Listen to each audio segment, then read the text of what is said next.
Hello students. सो आज का जो हमारा क्लास है that is the another problem बच्चों आपका डिपार्टमेंटल अकाउंटिंग का जो है आपका बच्चों क्लॉथ एंड आपका गारमेंट डिपार्टमेंट्स। क्लियर? सो बच्चों जैसे कि आप लोगों को मैंने प्रीवियस क्लास में एक क्वेश्चन एक्सप्लेन किया था जिसमें शायद किसी को डाउट होगा, जहां पे बच्चों आपका ट्रेडिंग अकाउंट बनाते वक्त हमारे पास ओवरऑली सारी इंफॉर्मेशन थी एक्सेप्ट हमारे पास क्लोजिंग स्टॉक्स बच्चों अवेलेबल नहीं था। बट क्लोजिंग स्टॉक था, but closing stock is not given in the question. But उस वक्त हमने क्या किया, हमने वैसे अपनी तरफ से कुछ नहीं किया। ऑलरेडी क्वेश्चन में मेंशन हुआ था कि कंपनी ने अपनी एक डिपार्टमेंटल अकाउंटिंग ने उसने अपने डिपार्टमेंटल अकाउंट्स ने अपना एक रूल्स फॉलो किया था to find out the closing closing stock जो भी है आपका, उसको जानने के लिए कंपनी ने अपने प्रीवियस ईयर के प्रॉफिट्स को बेस करके अकाउंट्स क्लोज किया था। मेरी बात समझे? मैं फिर से बोल रहा हूं, ध्यान से सुनो। Overall while preparing the trading account हमारे पास ओपनिंग स्टॉक था, परचेज था, डायरेक्ट एक्सपेंसेस था, सेल्स था, सब कुछ था।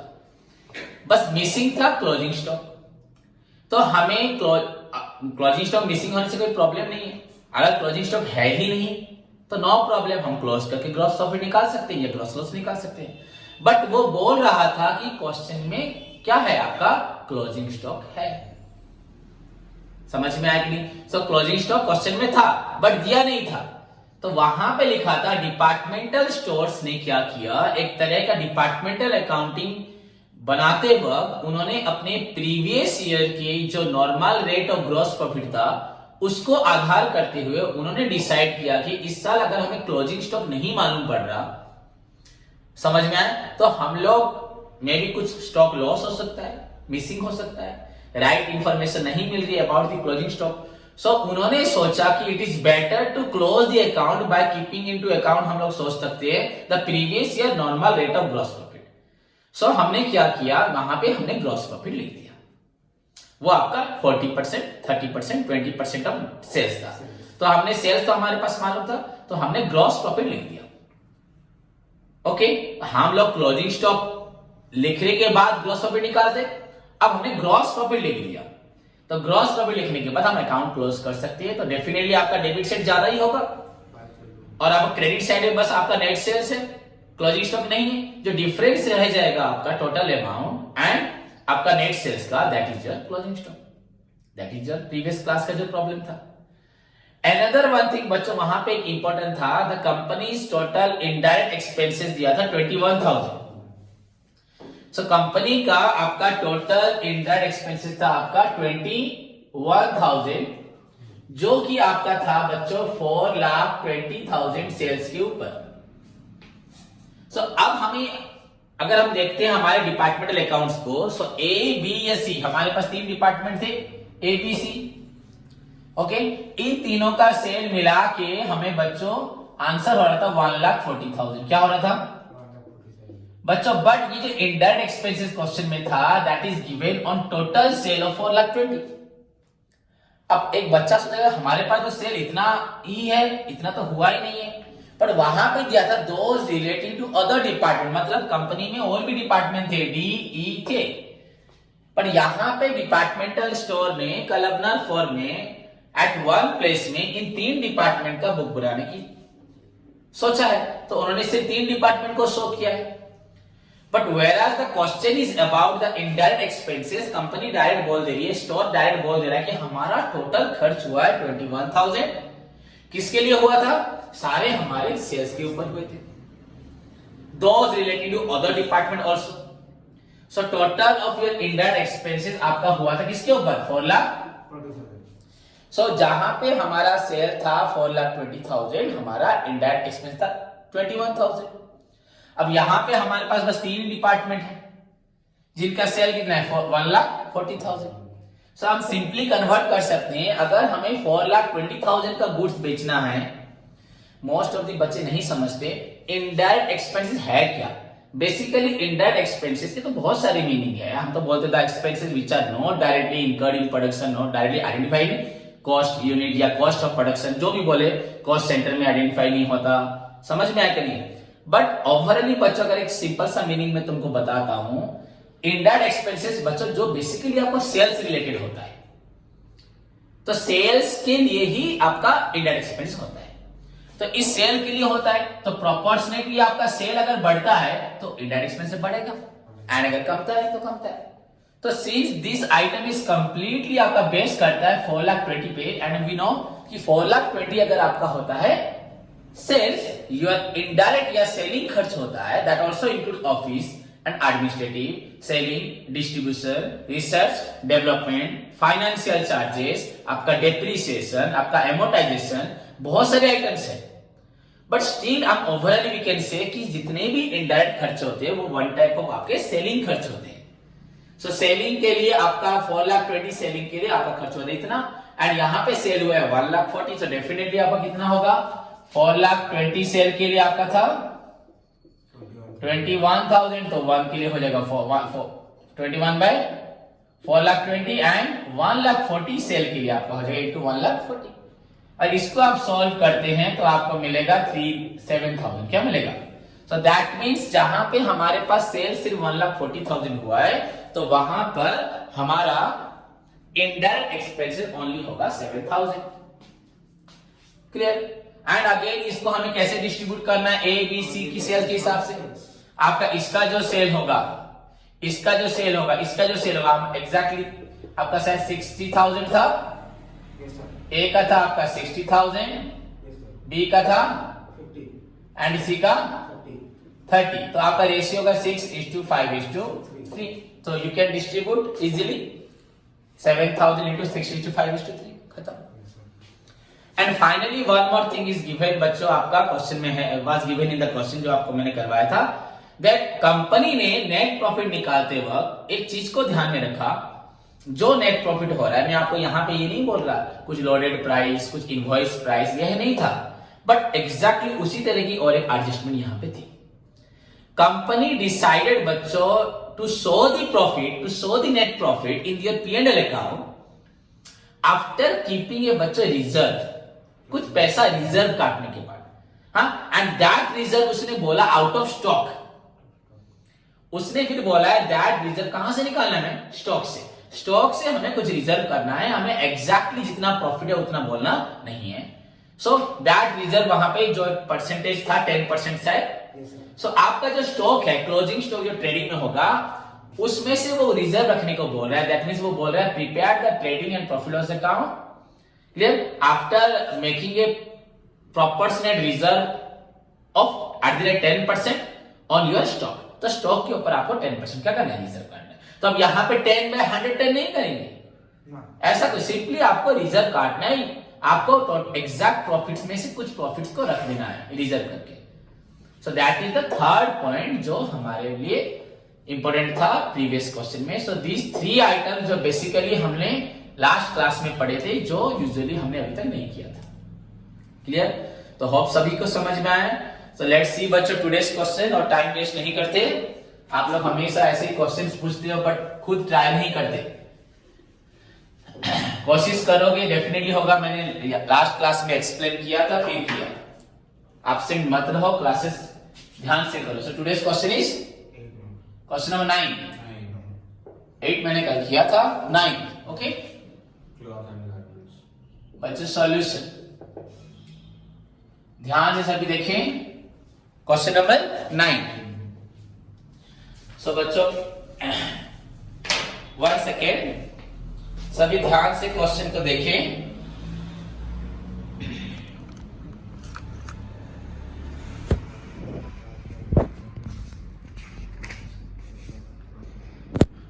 बच्चों जो question is a firm had 2 department, a firm had 2 departments in cloth and garments. Okay बच्चों, क्लॉथ क्या है, गारमेंट्स क्या है? क्लॉथ है आपका कपड़ा, एंड गारमेंट्स है जो बन चुका है, हाँ, जो हमारा रेडीमेड बन चुका है। अगर सोचिए तो अगर पैंट का पीस अगर देते हैं तो वो हुआ कपड़ा, क्लॉथ, एंड अगर पैंट बन जाती है तो वो क्या देते हैं? Garments.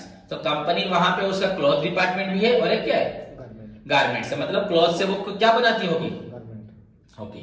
A farm had two departments, cloth and garments.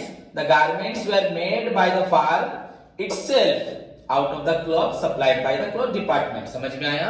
And मैंने जो बोला था वो यहाँ पे लिखा है. गारमेंट डिपार्टमेंट क्या करता है? गारमेंट्स खुद ही बनाता है out of the cloth supplied by the आपका क्लॉथ डिपार्टमेंट. तो एक फार्म के दो डिपार्टमेंट है, एक है आपका गारमेंट्स, एक है क्लॉथ और एक है गारमेंट्स. एंड दूसरी इंपॉर्टेंट बात है, गारमेंट डिपार्टमेंट जितने भी गारमेंट्स बनाता है वो क्लॉथ कहां से लेता है? क्लॉथ डिपार्टमेंट से लेता है, अपने ही डिपार्टमेंट से लेता है. At its बच्चों usual selling price, so that means while cloth department, हाँ क्लॉथ डिपार्टमेंट जब आपका क्लॉथ देता है किसको? गारमेंट्स को, तो किस प्राइस में देता है? Selling price. तो यहां पे रोक है. ओके, एक फार्म के पास कितने डिपार्टमेंट है? Cloth and garments. Okay, cloth department usually क्या करता है? क्लॉथ बेचता होगा. गारमेंट डिपार्टमेंट क्या करता है? गारमेंट बेचता होगा. बट अगर बाय नेचर उनका ये भी नेचर है कि गारमेंट डिपार्टमेंट गारमेंट्स बनाता भी है एंड वो उस गारमेंट्स के लिए वो गारमेंट्स क्लॉथ कहां से लेता है? क्लॉथ से. सो क्लॉथ डिपार्टमेंट क्लॉथ बेचता भी है, क्लॉथ डिपार्टमेंट अपने ही गारमेंट डिपार्टमेंट को क्लॉथ ट्रांसफर भी करता है. हाँ या नहीं? सो क्लॉथ डिपार्टमेंट जब गारमेंट डिपार्टमेंट को क्लॉथ ट्रांसफर करता है तो किस प्राइस में करना चाहिए? कॉस्ट प्राइस में करना चाहिए. पर वो क्या करता है? तो दैट मीन उसने अपना प्रॉफिट ऐड कर लिया है. सेलिंग प्राइस मतलब प्रॉफिट ऐड किया. देखो यहां तो मैंने बोला नहीं adding some percentage of profit. Selling का मतलब ही आपको क्या समझ में आएगा? उसने प्रॉफिट ऐड कर लिया है. Clear? From the flowing figures prepare departmental trading and profit loss account for the year ended आपका 2000 फॉर द ईयर 2015-16 मतलब आपका 31 मार्च 2016 डेफिनेटली होगा. कोई प्रॉब्लम नहीं. लेट्स सी बच्चों, द फर्स्ट आइटम आपका स्टॉक ऑन 1 अप्रैल क्लॉथ का दिया है, गारमेंट्स का दिया है, परचेज दिया है, देन आपका सेल्स दिया है, देन आपका ट्रांसफर टू गारमेंट डिपार्टमेंट्स के बारे में दिया है. तो ट्रांसफर टू गारमेंट्स मतलब क्लॉथ डिपार्टमेंट ने गारमेंट डिपार्टमेंट को ट्रांसफर किया है. आप याद रखना गारमेंट्स तो क्लॉथ को नहीं ट्रांसफर करेगा. इंटर डिपार्टमेंटल ट्रांसफर में दोनों एक दूसरे को कर सकते, पर यहाँ पे नहीं होगा क्योंकि गारमेंट डिपार्टमेंट्स को गारमेंट्स बनाने के लिए क्या चाहिए? ओके. देन एक्सपेंसेस यहाँ पे आपका डायरेक्ट में दिया है मैन्युफैक्चरिंग एंड आपका सेलिंग में दिया है आपका, और एक दिया इनडायरेक्ट में दिया है सेलिंग. देन क्लोजिंग स्टॉक आपका 1,50,000 and 50. The stock in the garment departments में be considered as consisting of 60% cloth and 40% other expenses. आपको जो गारमेंट डिपार्टमेंट में स्टॉक दिखाई दे रहा है कितना दिखाई दे रहा है? 50,000. बच्चों यूजुअली स्टॉक का मतलब क्या यहाँ पे? Closing stock. हमें जो एट द एंड में गारमेंट डिपार्टमेंट में जो क्लोजिंग स्टॉक दिखाई दे रहा है वो बोल रहा है उसमें 60% क्लॉथ है, मतलब कपड़ा बन चुका है. हाँ 60% उसमें क्या है? क्लॉथ है एंड 40% बनाने के लिए अदर एक्सपेंसेस है. तो मतलब 60% जो क्लॉथ है उसमें क्या मिला होगा? प्रॉफिट मिला. तो आपको यहाँ कैंसिल करना पड़ेगा. इनडायरेक्टली आपको उसी बात को उसने यहाँ मेंशन किया, पर डायरेक्टली क्वेश्चन में प्रेजेंट नहीं किया. इनडायरेक्टली वो बोल रहा है कि आपके गारमेंट डिपार्टमेंट के स्टॉक में 60% क्लॉथ डिपार्टमेंट का क्लॉथ है एंड क्लॉथ है मतलब उसमें क्या है? प्रॉफिट भी है.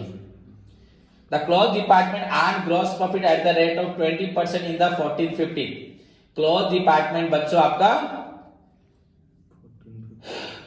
उसने प्रॉफिट किया था 14-15 मतलब प्रीवियस से कितना? 20%. ओके.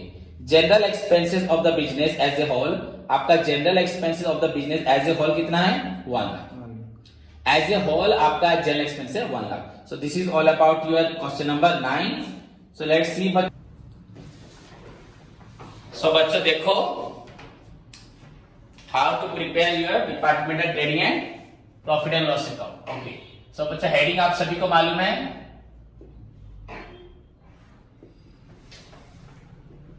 डिपार्टमेंटल ट्रेडिंग एंड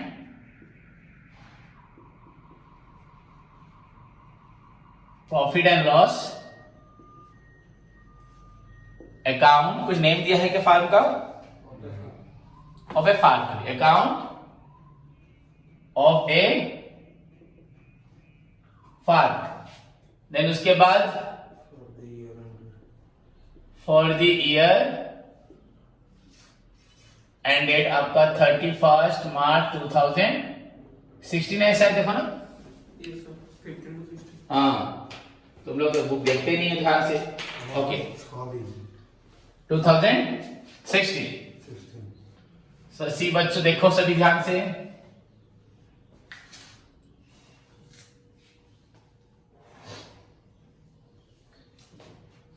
बच्चों ये क्वेश्चन आपका प्रीवियसली एग्जाम में आया हुआ है, वेरी इंपॉर्टेंट वन है। आपको खुद फील हो जाएगा थोड़ी देर में। इसमें कुछ ऐसे एडजस्टमेंट्स हैं जो वेरी इंपॉर्टेंट फ्यूचर के लिए भी हमें हेल्प करेगा, क्योंकि तो ऐसे भी क्वेश्चंस होते हैं, तुमको फील होगा। ऐसा कुछ है जो क्वेश्चंस में डायरेक्टली मेंशन नहीं है, वो तो आप जान चुके, और भी इसमें एक्स्ट्रा कुछ है, हम देखेंगे। First one is your particulars, then आपका क्लॉथ डिपार्टमेंट, ना नहीं? ओके, क्लॉथ डिपार्टमेंट, और एक आपका है garments department.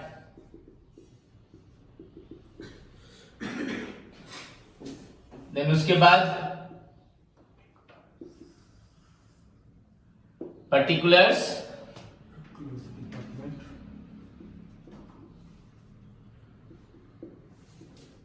Cloth department and garments department.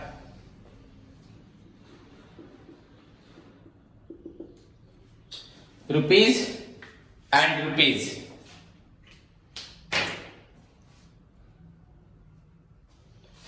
Okay, bachcha, let's see the solution now. First one is your opening stock. So, to opening stock. This is your 2,50,000 and 60. So, write down 2,50,000 and 60,000. Then उसके बाद to purchases 12,50,000 and garments का 40। Then आपका बच्चा sales क्या लिखा है, तो bye sales cloth का 16 लाख, इसका 5 लाख।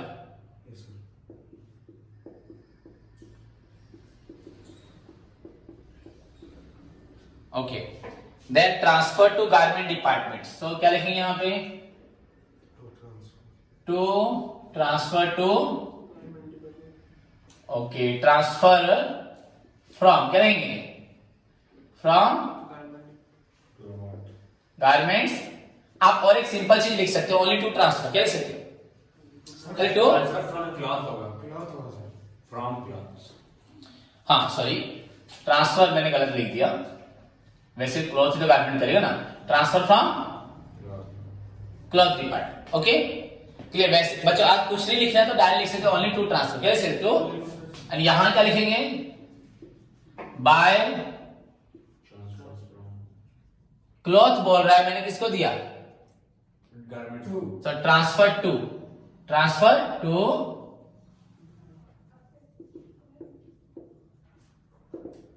Garment department. ओके, कितना ट्रांसफर हुआ है बच्चों, 2,50,000। तो क्लॉथ नहीं दिया गारमेंट्स को, तो क्लॉथ में तो कुछ नहीं, यहां पे 2,50,000 का गुड्स आया, एंड आपका क्लॉथ डिपार्टमेंट से 2,50,000 का गुड्स क्या हो गया, ट्रांसफर हो गया, मतलब कम हो गया। क्लियर। देन फाइनली आपका है मैन्युफैक्चरिंग एक्सपेंसेस, मतलब डायरेक्ट में जो है टू आपका manufacturing expenses. This is only for आपका गारमेंट्स, क्योंकि आपका गारमेंट्स ही बनाया जाएगा तो वहां मैन्युफैक्चरिंग लगेगा, तो क्लॉथ का कुछ नहीं, यहां पे 30,000। देन सेलिंग वो आपका इनडायरेक्ट है। नेक्स्ट आइटम बच्चों, क्लोजिंग स्टॉक। बाय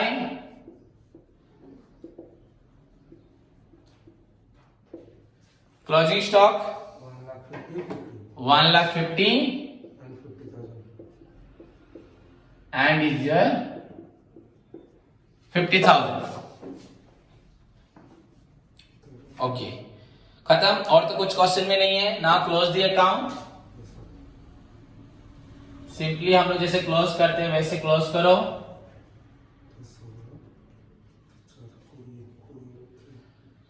सी बच्चों कौन साइड एक्सिट करे? Cloth side. 16 to 18, 19, 20 lakh. So this is also 20 lakh. So हमारा ग्रॉस प्रॉफिट ना नेट प्रॉफिट? ब्रॉट डाउन ना carried down? Okay. So 12 to 14, 15 हो तो कितना हो गया आपका ग्रॉस प्रॉफिट? इज आपका 5 लाख। ओके, क्लॉथ डिपार्टमेंट का। नाउ सी इसका देखो, गारमेंट्स का ये 2 lakh 50, 3 lakh 50, 3 lakh 80 and this is your. तो क्रेडिट साइड एक्सीड हो रहा है। सो 5 लाख 50। सो this is your 3 lakh 50, 3 lakh 80। सो बच्चों 1 लाख 20 कैसे हुआ?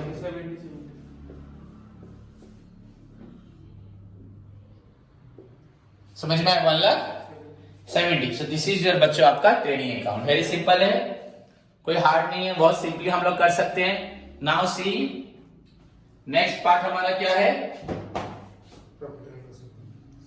Profit and loss account. तो सभी ध्यान से देखें, only one item is there बच्चों, सेलिंग एक्सपेंसेस, है ना। तो पहले हमें क्या करना है? By gross profit brought down. तो इसको वहां ब्रॉट डाउन करना है, यहां पे लिख देते हैं transfer to profit and loss account. तो this is your 5 lakh and 1 lakh 70।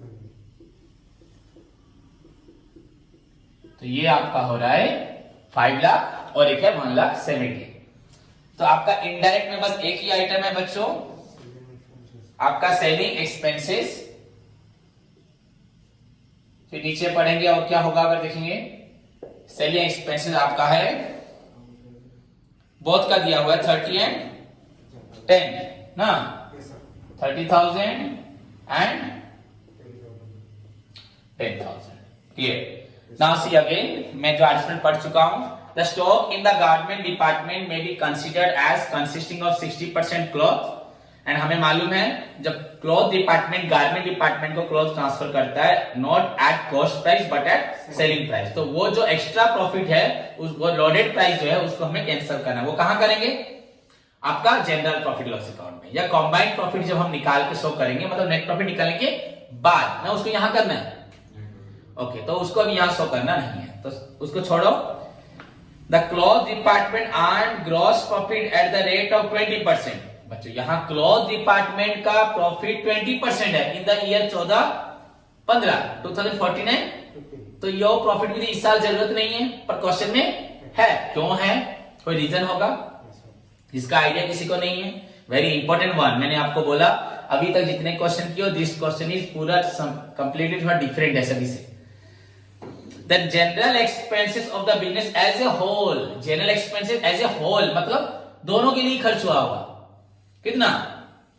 1 lakh. तो वो ये नहीं बोल रहा कि किसके लिए कितना हुआ है, तो हम इसको डिस्ट्रीब्यूट भी कर सकते हैं, पर उसने एज ए होल कहा है तो इसे डिस्ट्रीब्यूट नहीं करना। तो बच्चों यहां पे आपका क्या होगा? Profit and loss account close हो जाएगा। और ऐसे आइटम्स अभी नहीं है, आपका प्रॉफिट एंड लॉस अकाउंट पहले क्लोज होगा। This is your 5 lakh and this is your 1 lakh 70. Again this is 5 lakh and 1 lakh 70. तो फाइनली आपको मिला 4 lakh 70 और एक 1 lakh 60. So बच्चों this is your net profit.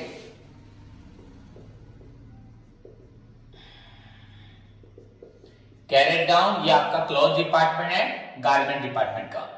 तो जहां तक आपका क्वेश्चंस में नॉर्मल इंफॉर्मेशन दी गई थी, एक्सेप्ट आपका जो transfer of cloth from the cloth department to garment department and general expenses को छोड़ के अब यहाँ एक बच्चे के मन में आएगा सर जनरल एक्सपेंसेस को हमने एलोकेट क्यों नहीं किया, उसे अपॉर्चनमेंट क्यों नहीं किया?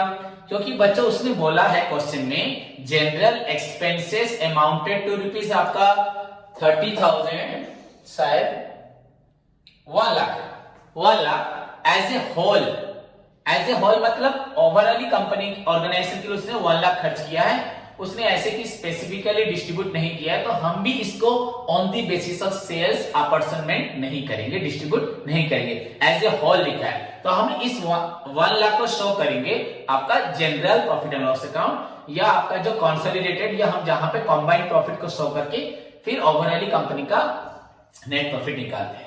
तो देखते हैं बच्चों, द नेक्स्ट पार्ट आपका होगा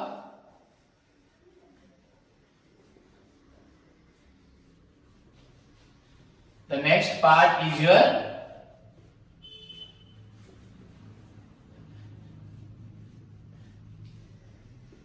मैं आपको बोल चुका हूं बच्चों, this is a very important question है आपके लिए, तो सभी ध्यान से देखें। सो अभी हमें बनाना है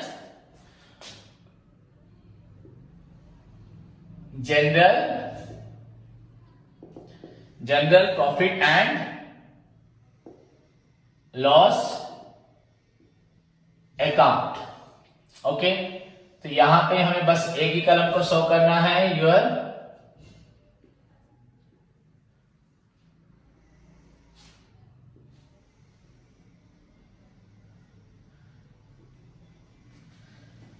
ध्यान से भी देखिए बच्चों,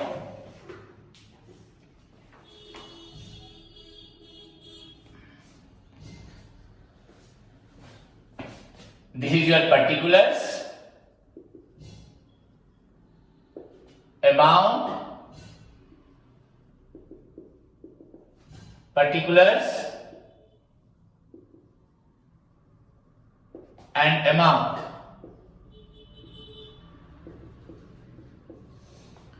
particulars amount। तो हमारे पास यहां बाय नेट प्रॉफिट जो P&L अकाउंट में हुआ था, ब्रॉट डाउन आपका क्लॉथ डिपार्टमेंट का एंड आपका गारमेंट्स डिपार्टमेंट का। तो ये आपका है, निकला था हमारा 4,70,000, ये 1 लाख आपका हुआ था 60। सो दिस इज 4,70,000 एंड आपका हुआ 1,60,000। क्लियर बच्चों?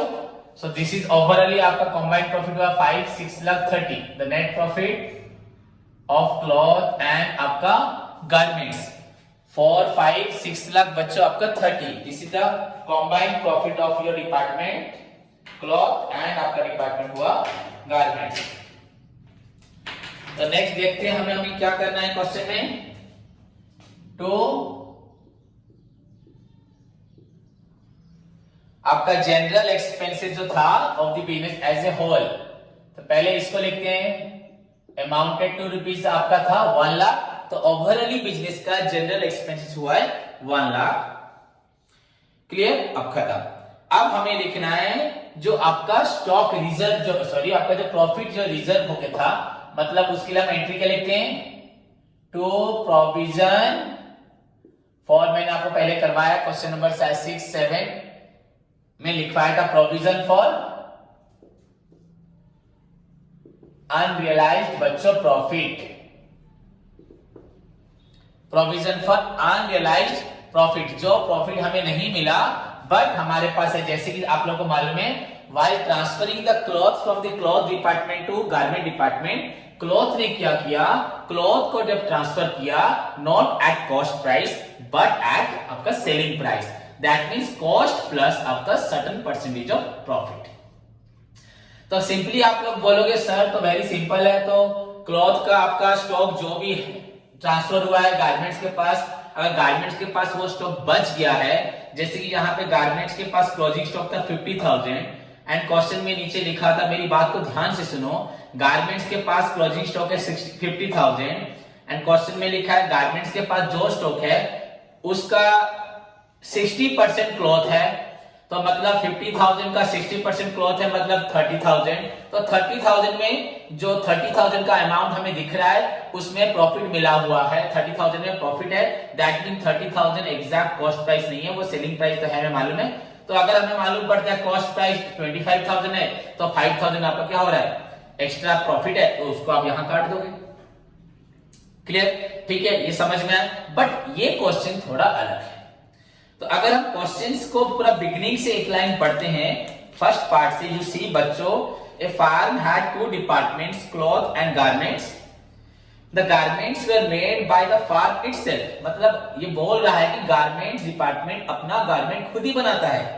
Out of the cloth supplied by the cloth department. हमेशा जो क्लॉथ डिपार्टमेंट क्लॉथ सप्लाई करता है, उसी क्लॉथ से गारमेंट डिपार्टमेंट अपने लिए गारमेंट्स बनाता है। सारे स्टूडेंट्स मुझे ध्यान से सुने। So far as the adjustment relating to आपका स्टॉक रिजर्व इज कंसर्न, आप सभी को लग रहा है स्टॉक रिजर्व वेरी सिंपली हम लोग कैलकुलेट कर लेंगे।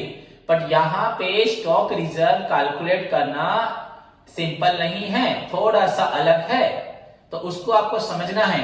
तो जहां तक हमारे दोनों डिपार्टमेंट के आपका फंक्शंस का सवाल है, क्लॉथ डिपार्टमेंट अपना क्लॉथ बनाता है, क्लॉथ बेचता है, गारमेंट डिपार्टमेंट गारमेंट्स बना के बेचता है। तो गारमेंट डिपार्टमेंट के पास जो गारमेंट बनाने के लिए क्लॉथ की जरूरत होती है, वो क्लॉथ की रिक्वायरमेंट क्लॉथ डिपार्टमेंट पूरा करता है, no problem. But cloth department अगर क्लॉथ सेंड करता कॉस्ट प्राइस में, तो ये ठीक है, नो प्रॉब्लम। बट यहां पे लिखा है क्लॉथ डिपार्टमेंट जब क्लॉथ ट्रांसफर करता है, हमेशा वो सेलिंग प्राइस में करता है।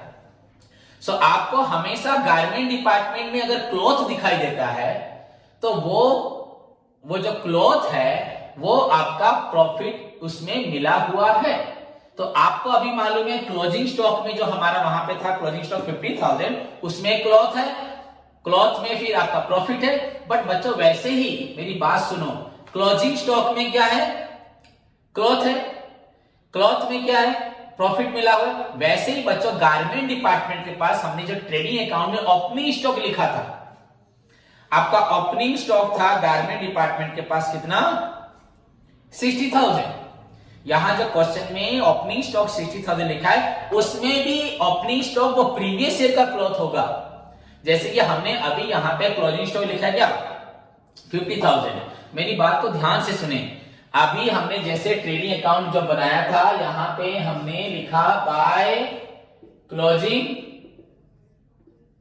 स्टॉक, आपका मैंने यहां लिखा 60,000। मैं गारमेंट्स की बात कर रहा हूं, नॉट क्लॉथ की, गारमेंट्स की बात कर रहा हूं। तो इस 60,000 में ये जो क्लोजिंग स्टॉक है, इसमें आपका 60% क्या है, क्लॉथ है। तो वो बात छोड़ो, यही क्लोजिंग स्टॉक नेक्स्ट ईयर क्या हो जाएगा, ओपनिंग स्टॉक होगा।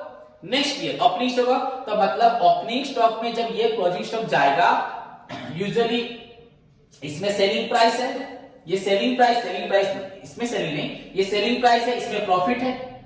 तो ये अमाउंट एक्चुअल अमाउंट नहीं है, गलत है। तो यही अमाउंट जब नेक्स्ट ईयर ट्रांसफर होगा ओपनिंग स्टॉक में, डेबिट साइड में, वहां पे भी ओपनिंग स्टॉक ज्यादा हो जाएगा। आपका क्लोजिंग स्टॉक ज्यादा हुआ, मतलब नेक्स्ट ईयर, इस साल आपका इनकम साइड ज्यादा हो रहा है, नेक्स्ट ईयर आपका ओपनिंग स्टॉक ज्यादा हो जाएगा। तो बिकॉज हमेशा ही आपका गारमेंट डिपार्टमेंट का जो क्लॉथ है, क्लॉथ से ट्रांसफर होता है, तो हमेशा क्लोजिंग स्टॉक भी अफेक्टेड हो रहा है एंड ओपनिंग स्टॉक भी अफेक्टेड हो रहा है। समझ में आया? तो ओपनिंग स्टॉक में भी आपका कुछ रिजर्व मिला हुआ है, वो उससे प्रीवियस ईयर का, एंड अभी क्लोजिंग स्टॉक में भी हमारा क्या है, प्रॉफिट मिला हुआ है। तो हमें दोनों को देखना है, शायद मेरी बात को समझ पाए। हमें अभी बस क्लोजिंग स्टॉक से प्रॉफिट निकालना है, ठीक। बट जब अगर गारमेंट डिपार्टमेंट रेगुलर बेसिस पे क्लॉथ डिपार्टमेंट से क्लॉथ लेता होगा, तो ये उनकी जो परंपरा है वो हमेशा आपके क्लोजिंग स्टॉक को भी इफेक्ट डालेगी एंड आपका ओपनिंग स्टॉक पे भी इफेक्ट डालेगी। तो हमें दोनों के इफेक्ट को एनालाइज करके देखना है एक्चुअली स्टॉक रिजर्व है कि नहीं, आपका प्रॉफिट रिजर्व है कि नहीं, प्रॉफिट एक्चुअली उतना हुआ है या कुछ प्रॉफिट हमने एक्सेस लिख दिया है। तो हमें वर्किंग नोट जो भी करनी है, ओपनिंग के लिए भी क्लोजिंग के लिए भी, क्योंकि जैसे कि आपका क्लोजिंग स्टॉक ज्यादा हो गया है, तो उसके लिए हमें डेबिट साइड में क्या काटना पड़ेगा, अनरियलाइज्ड प्रॉफिट। वैसे ही आपका बच्चों ओपनिंग स्टॉक भी ज्यादा हुआ होगा उससे प्रीवियस ईयर का 14-15 का, तो उसके लिए भी हमें यहां पे बाय अनरियलाइज्ड प्रॉफिट काटना पड़ेगा। ये भी आपका ज्यादा हुआ होगा। यहां पे आपका सेलिंग प्राइस है, इसका कॉस्ट प्राइस अगर निकालें तो हमें मालूम पड़ता है 8-10 हजार इसमें प्रॉफिट है, इसमें भी आपका 8-10 हजार प्रॉफिट है, तो एडजस्ट करें, इसका इधर का कैंसिल करना होगा एंड क्रेडिट साइड का डेबिट में कैंसिल करना होगा। So that is the problem, वही प्रॉब्लम है और कुछ नहीं है, जिसको हमें एनालाइज करके सॉल्व करना है। क्लियर? तो उसके लिए हम क्या करेंगे, देखो दैट्स व्हाई मैंने आपको बोला बच्चों this is the another important question है जो अभी तक हमने नहीं किया। तो अभी मैं देखता हूं यहां पे क्वेश्चन में लिखा है आपका वर्किंग नोट, स्टार्ट करें। क्वेश्चन में बच्चों लिखा है closing stock of garments consist of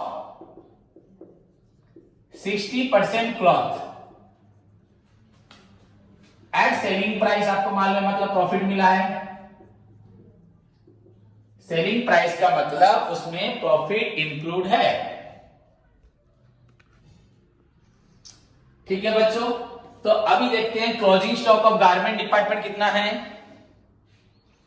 50,000। दस आपका स्टॉक इंक्लूडेड कितना है, 50,000 का 60%, तो इज इक्वल टू आपका हुआ स्टॉक कितने रुपए का, 30,000। तो एक्चुअली 30,000 क्या है, क्लोजिंग स्टॉक है। ये कहां से आया है, क्लॉथ से आया है। गारमेंट्स के पास जो कपड़े बने हुए हैं रेडीमेड है, उसका प्राइस है 50,000, तो कपड़े बनने में भी तो खर्च होता है ना। एक्चुअली क्लॉथ है उसमें कितना 60%, तो क्लॉथ है 30,000। तो क्लॉथ डिपार्टमेंट ने गारमेंट डिपार्टमेंट को कितने रुपए का स्टॉक ट्रांसफर किया है क्लोजिंग में, जो बचा हुआ है 30,000। सो इस 30,000 में क्या है, प्रॉफिट मिला हुआ है, प्रॉफिट इंक्लूड है। अब कितना प्रॉफिट है, कितना प्रॉफिट है, क्वेश्चन में तो प्रॉफिट नहीं लिखा। हाँ क्वेश्चन में प्रॉफिट है, cloth department earn gross profit at the rate of 20% इन 14-15। आपका क्लॉथ ने कितना प्रॉफिट कमाया गारमेंट्स को ट्रांसफर करके, वो इंफॉर्मेशन है, but about the previous year not the present year. तो हमें रेट ऑफ प्रॉफिट भी नहीं मालूम, क्लॉथ का कितना प्रॉफिट गारमेंट्स में है नहीं मालूम, क्योंकि क्लॉथ जब गुड्स ट्रांसफर करेगा गारमेंट्स को तो वो प्रॉफिट रख के भेजेगा, और हमें क्लॉथ का प्रॉफिट नहीं मालूम। तो यहां पे हमें और एक चीज निकालनी है, rate of gross profit of cloth, तभी तो मालूम पड़ेगा क्लॉथ ने कितना प्रॉफिट रख के ट्रांसफर किया। तो बच्चों ध्यान करो, आपका ट्रेडिंग अकाउंट की तरफ चलो। ट्रेडिंग अकाउंट में हमारा प्रॉफिट क्या हुआ था, मेरे पास तो मैं सॉल्व कर चुका हूं, वी हैव मेरे पास आंसर्स है बुक में। तो आपका लिखा है कि आपका ग्रॉस प्रॉफिट है 5 लाख, आपका ग्रॉस प्रॉफिट है 5 लाख, किसका, क्लॉथ का। तो हमें रेट ऑफ ग्रॉस प्रॉफिट निकालना है ऑफ क्लॉथ डिपार्टमेंट। तो फॉर्मूला क्या होगा, gross profit by total sales into 100। अगर हम रेट ऑफ ग्रॉस प्रॉफिट निकालते हैं आपका क्लॉथ डिपार्टमेंट का, तो आपको देखना है कि वो आपका हो रहा है gross profit by total sale into 100। तो अभी आपका ग्रॉस प्रॉफिट क्या, अभी बोलो सर यहां पे क्वेश्चन में फिर से बोल चुका हूं मैं 20% है, ये प्रीवियस ईयर का है। अगर हम ओपनिंग स्टॉक में कितना प्रॉफिट मिला हुआ देखेंगे तो उस 20% को लेंगे, पर ये क्लोजिंग स्टॉक है। तो यहां पे ग्रॉस प्रॉफिट आपका हुआ है कितना, 5 लाख, ठीक है। अब टोटल सेल्स, अब आप बोलोगे कि सर टोटल सेल क्या है, मतलब कितना सेल किया है क्लॉथ ने। क्लॉथ ने सेल किया 16 lakh, no problem, okay. But बच्चों क्लॉथ ने गुड्स ट्रांसफर किया है गारमेंट्स को 2,50,000, वो भी तो सेल ही हुआ। मैंने 16 लाख आउटसाइडर को बेचे, अपने ही एक डिपार्टमेंट को कितना दिया है 2,50,000, तो ये भी तो सेल ही हुआ इनटू 100।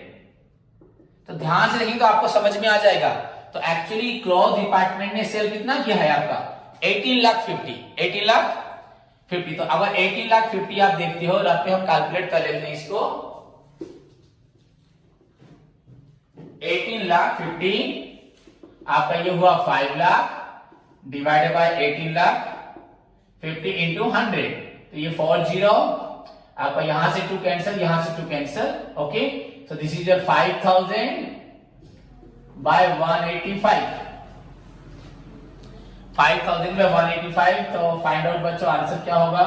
और थोड़ा अगर काट ले, दिस इज योर 5 3 जा 15 एंड 5 7 जा 35 एंड दिस इज योर 5 में काटे तो 1,000, सो this is your 1,000 divided by 37। Clear. तो 37 टेबल अगर करते हैं 37 इंटू 2, 2 7 14 4 कैरी 1 2 3 6 1 7, ये हुआ आपका 26 0। 37 में अगर करते हैं, अगर मैं 7 पुट करता हूं, 7 7 49 9 4 7 3 21 एंड 4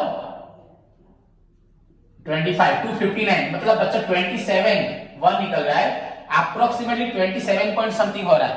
अगर यहां पे लेंगे 1 तो यहां पे आपका 0 ही आएगा, 27.09 जो 012 जो भी होगा 03 समथिंग होगा। तो बच्चों अप्रोक्सीमेटली ये आपका निकल रहा है 27%।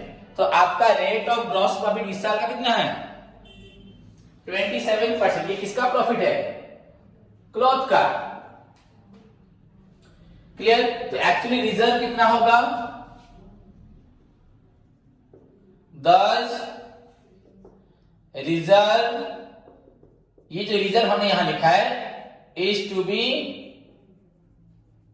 मेड फॉर आपका 27% प्रॉफिट मिला हुआ है उसमें 30,000 में 27% ऑन 30,000, क्योंकि 30,000 का क्लॉथ गारमेंट्स के पास है एंड गारमेंट्स के पास जो स्टॉक है उसको क्लॉथ ने 27% प्रॉफिट रखते हुए ट्रांसफर किया है। तो 30,000 में 27% आपका क्या है,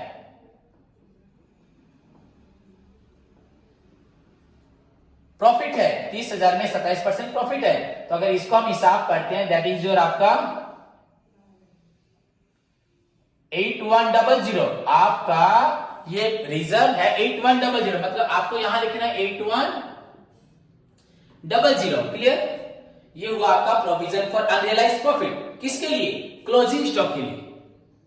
सिमिलरली बच्चों अगर इस बात को आप ध्यान से देखते हैं, मैंने आपको बोला कि क्लोजिंग स्टॉक जो है गारमेंट्स का वो क्लॉथ डिपार्टमेंट से आया है। क्लॉथ डिपार्टमेंट ने ट्रांसफर करते वक्त आपका प्रॉफिट रख के ही ट्रांसफर किया है एंड प्रॉफिट हमें नहीं मालूम था, तो हमने क्या किया, gross profit by total sale, and total sale में कितना सेल हुआ आउटसाइड को, कितना डिपार्टमेंट को कंसीडर करते हुए हमने निकाला 27%। एंड आपका 50,000 में 60% क्लॉथ था, तो एक्चुअली क्लॉथ था 30,000 एंड क्लॉथ में प्रॉफिट था 27%, सो 30,000 का 27% हुआ 8,100।